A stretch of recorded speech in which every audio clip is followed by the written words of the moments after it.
Ini benar-benar kelewatan rekan-rekan, ada beberapa oknum mahasiswa yang membakar atau melakukan pengerusakan di salah satu rumah dinas TNI. Ya, tentunya kita memang berkaca pada saat ini tengah diramaikan dengan isu penolakan RUU TNI. Namun, saya mempertanyakan, bagi para pendemo, apakah benar-benar memahami isi revisi rancangan Undang-Undang TNI tersebut yang pada saat ini telah disahkan oleh DPR, atau jangan-jangan tidak sepenuhnya paham dan tidak sepenuhnya mengerti bagaimana undang-undang tersebut? Kalau menurut saya justru lebih melahirkan TNI yang lebih profesional dan terlatih. Karena bagaimanapun juga kita dalam bernegara diperlukan adanya tindak dan campur tangan dari militer, termasuk beberapa kementerian dan lembaga. Sangat dibutuhkan kedisiplinan, loyalitas, dan dedikasi tinggi dari TNI atau militer. Tanpa berlama-lama, langsung kita simak bagaimana kerusakan yang terjadi dan membuat publik marah, serta jangan lupa tolong dan mohon pahami terlebih dahulu rancangan Undang-Undang TNI tersebut, dan kita simak sekarang.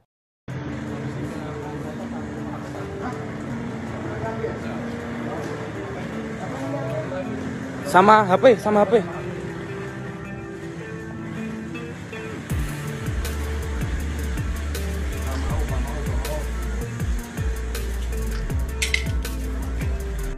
Belum diketok saja mahasiswa itu demo di gedung DPR.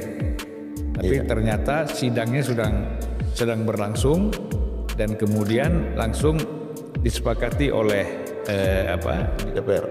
DPR, semua fraksi setuju untuk mengesahkan revisi Undang-Undang TNI, ya kan?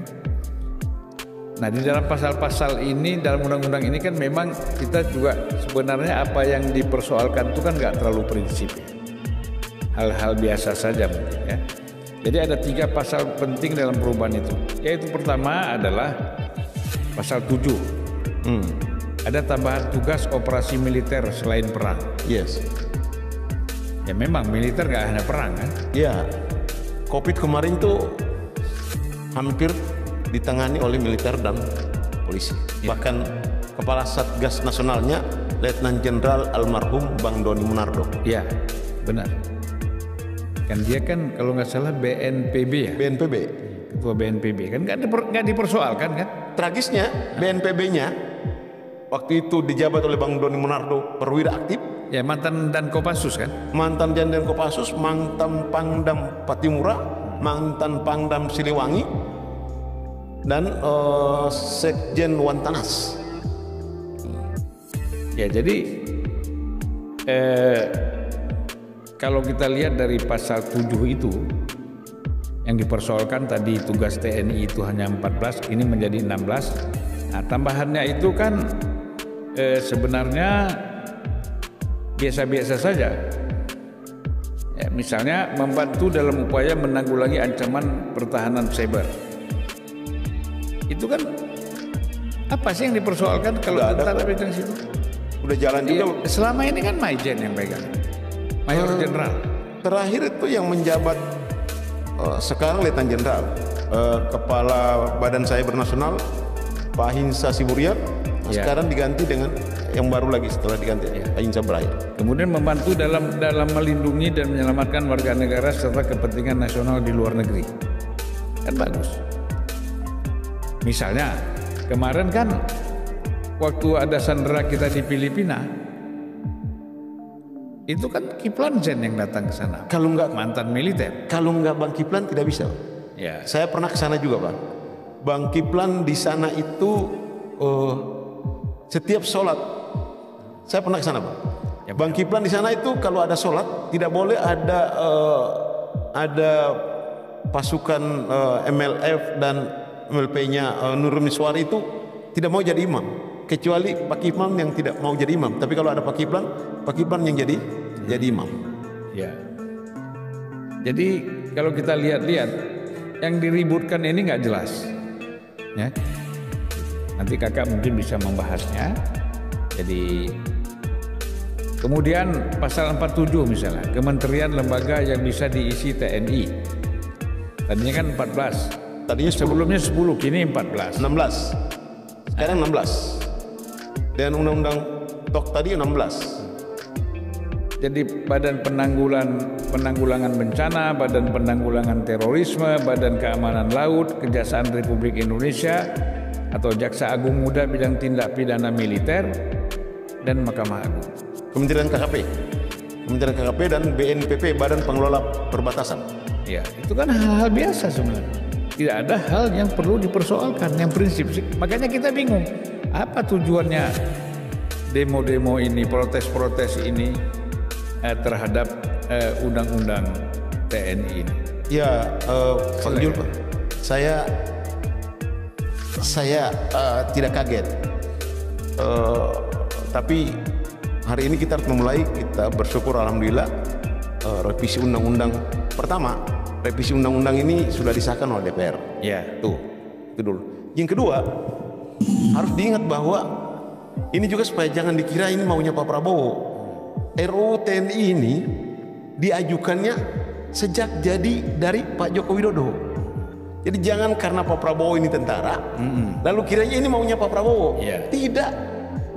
Ini harap dicatat para pemirsa Unpacking. Ini maunya sejak Pak Jokowi. Yang mengajukan ke yang DPR, mengajukan DPR juga Pak Jokowi. Periode Pak Jokowi. Sudah sempat dibahas di DPR, tapi karena mengalami transisi, lalu ditunda sampai Pak Prabowo dilantik dulu. Sudah sempat di era Pak Jokowi, sudah sempat dibahas.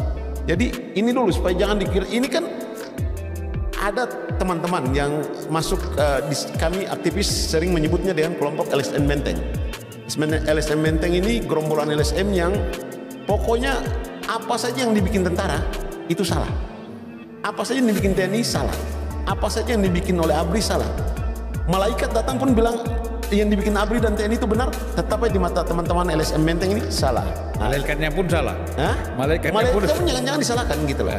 Jadi saya terus terang Bang Julfon, saya tidak kaget kalau lihat perilaku teman-teman ini dalam melihat revisi undang-undang TNI. Cuma ada 6. 6 itu satu Badan Nasional Penanggulangan Terorisme BNPT, 2 Badan Nasional Penanggulangan Bencana BNPB, 3 Badan Keamanan Laut Bakamla, 4 Badan Nasional Pengelola Perbatasan yang ex officio kepalanya itu adalah Menteri Dalam Negeri. Ini menyangkut dengan perbatasan. Kalau orang sipil mau bertugas di perbatasan ya bagus juga gitu lah. Tapi kan ini kan menyangkut dengan keselamatan negara, penyusupan dan lain-lain sebagainya gitu lah. Baru yang kelima Kejaksaan Agung, Jaksa Agung Muda Militer, tindak pidana militer. Sebelumnya di Mahkamah Agung sudah ada kamar ketua Kamar Militer dan Tata Usaha Negara yang dijabat oleh Hakim Agung yang berbasis tentara. Lalu yang keenam Kementerian Kelautan dan Perikanan, ini menyangkut dengan pengawasan laut dan sebagainya. Saya panggil Pak, jujur saya harus bilang ini masih kurang. Kalau lihat tantangan permasalahan masih kurang, mungkin perlu tambah 4 lagi, tapi ya udah terlanjur diketok. Kalau teman-teman DPR sempat diskusi sama saya bilang masih kurang. Ada tambah 4 lagi ya, bahkan 5. 1, imigrasi. Karena imigrasi ini menyangkut dengan dulu kan Dirjen Imigrasi itu tentara. Lalu lintas orang, Pak Pranowo, Pak Hugeng yang kemudian menjadi Kapolri, itu menjabat Dirjen Imigrasi. Kenapa tentara? Adiknya Gubernur Pak Soeharto itu, Gubernur Jawa Timur itu kenapa tentara? Saya ingat dulu Niklani tentara. Karena ini menyangkut dengan lalu lintas orang. Kalau tahu tidak dirjennya, minimal direktur intelijen keimigrasi itu tentara. Ini menyangkut dengan lalu lintas orang, pergerakan orang. Kita tidak tahu penyusupan apa dan sebagainya. Nah itu satu yang perlu ditambah lagi tuh. Ke depan mungkin tadi di aturan tambahan bilang dievaluasi dalam 2 tahun lagi. Kalau perlu ditambah lagi 1, imigrasi. Yang kedua kepabeanan, menyangkut dengan lalu lintas barang. Bea cukai. Iya, ya, kepabeanan, cukai itu ini, tapi kepabeanan menyangkut dengan masuknya keluar barang. Ini harus ada orang tentara minimal dari angkatan laut yang masuk di sana. Itu. Yang berikutnya adalah frekuensi udara. Ini harus ada orang angkatan udara. Di mana tempatnya? Kementerian Informasi dan Digital. Komdigi. Minimal dirjen di sana, eselon 1 di sana. Karena ini menyangkut dengan penguasaan frekuensi lalu lintas udara. Ada judi online di sana. Harus ada tentara di sana. Ini yang belum masuk di undang-undang ini. Yang berikutnya menyangkut dengan penguasaan laut dan udara. Kementerian Perhubungan. Minimal di Direktorat Jenderal Perhubungan Udara, minimal di Direktorat Jenderal Perhubungan Laut ada tentara aktif yang ditugaskan di sana. Nah, baru yang terakhir karena menyangkut dengan hajat hidup orang banyak, yaitu Bulog. Bang Yulpan pasti ingat Pak Bustalni Arifin itu dikirim jadi atase, dikirim jadi konjen RI di New York untuk bergaul dengan para mafia beras Yahudi, lalu dipulangkan oleh Pak Harto jadi Menteri Koperasi dan Kepala Bulog selama hampir 20 tahun. Dan Pak Bustalni Arifin itu tentara. Iya. Tentara aktif. Kenapa? Karena dan kita selama dijabat oleh Pak Bustalni Arifin, bayangkan tidak pernah ada gejolak harga dan beras apa segala macam gitulah. Itulah karena menyangkut yang hajat hidup orang banyak. Pemerintahan manapun hanya dua. Begitu beras bermasalah, begitu minyak bermasalah, maka bisa terjadi instabilitas dalam pemerintahan. Ini yang harus kita mau bilang bahwa ya tentara harus ada di situ, di wilayah-wilayah seperti tadi 6 itu saya bilang masih kurang. Tambah 5 lagi yang tadi saya sebutkan, 1 imigrasi, 2 di pabean, bahkan mungkin juga di pajak, di bagian intelijen ada direktur intelijen pajak, terus dirjen perhubungan laut, dirjen perhubungan udara, dan lalu frekuensi udara, Kementerian Informasi dan Digital.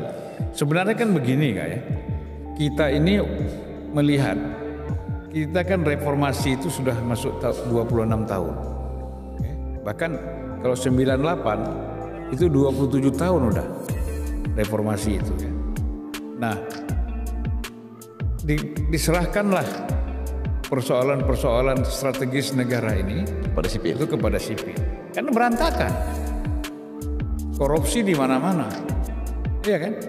Nah, ini kan harus dievaluasi selama 27 tahun ini, dievaluasi.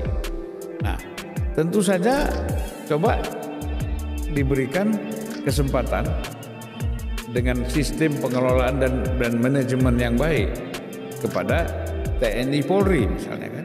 Nah, katakanlah porsinya mungkin selama ini Polri lebih besar dari TNI. Kan gitu. Kalau Polri sekarang itu masuk di kementerian saja ada 19. Sebentar lagi Sekjen DPD itu mantan Kapolda Riau Muhammad Iqbal, dan nanti naik bintang 3 di sana kalau dia jadi sekjen. Jadi di kementerian saja itu sudah 19. Ya mungkin ada sekitar 20 lebih pertama dengan lembaga. Kan tidak jadi masalah. Nah, oleh karena itu dengan kehadiran TNI di dalam struktur strategis di dalam pemerintahan kita, ini kan bagus sebenarnya. Semuanya kan sama aja ya, tinggal kita mau kontrol seperti apa. Hanya kan begini, sentimen ketidaksukaan kepada TNI itu dianggap ini cerita masa lalu dibawa kepada sekarang. Kan ini kan sudah banyak yang berubah, ya kan? Kata Pak itu sejak jadi dari Adam Malik sampai Nabi Adam itu kan nanti kan akan banyak berubah. Nah itu dia itu. Iya kan? Jadi begini Bang Julpan, saya mau bilang bahwa saya balik lagi, ada sekelompok LSM di kita ini, dan dulu itu mereka berkantor di kawasan Menteng, ya sekitar 3, 4, 5 lah. Mereka ini saya cermati mereka, behavior perilaku mereka itu pokoknya apa saja yang dilakukan oleh tentara salah. Yang kedua, yang berkaitan dengan kebijakan-kebijakan pelemahan demokrasi, kebijakan-kebijakan sosial yang dibiayai oleh Barat itu Amerika dan Eropa, pasti mereka dukung. Nah, kelompok LSM kami biasa menyebutkan dengan gerombolan LSM Menteng itu karena mereka berkantor sekitar Menteng. Itu pokoknya salah aja. Kalau sudah tentara salah, ya dugaan saya ya dipahami karena mungkin mereka hidup dan sewa kantor yang biaya adalah dari asing, ya. Sehingga ya wajar saja kalau udah begitu. Ya ke depan yang namanya Pak Prabowo juga yang namanya bantuan-bantuan kepada LSM di dalam negeri juga harus ditertibkan, minimal Mendagri harus ditertibkan dari mana penggunaannya, untuk apa, ada pertanggungjawaban, jangan asal. Karena akibatnya ya begini, harusnya kan begini Pak Julpan, kalau mereka itu punya kepedulian yang tinggi kepada bangsa dan negara, kita boleh saja beda, karena perbedaan itu membuat kita bisa mencapai kemajuan. Tapi dalam titik tertentu jangan harusnya kan right or wrong is my country, not wrong my sendiri lah, kira-kira gitulah. Jadi yang merong-rong itu sendiri, mari kita berantem. Tapi jangan kekurangan kita di dalam negeri dipakai oleh teman-teman ini untuk menjelek-jelekan Indonesia di luar. Ini dari dulu. Yeah. Saya cermati mereka ini masih dari akhir-akhir eranya Pak Harto. Kekurangan kita dipakai untuk diekspor di luar, dieksploitir di luar. Itu untuk apa? Untuk dapat faedah lah. Dapat dana, dapat faedah lah. Kalau nggak begitu ya bagaimana gitu. Nah, ini yang tidak bagus. Sampai satu waktu Bang Julpan, saya teringat di tahun awal 2000 itu masih yang sama, yaitu LSM yang sama lah, yang hari ini ribut juga. Mereka apa saja yang dibikin tentara salah, akibatnya ada kelompok sipil yang datang demo ke kantor Kontras. Saya ingat kantor Kontras, di kantor Kontras, sampai ke sana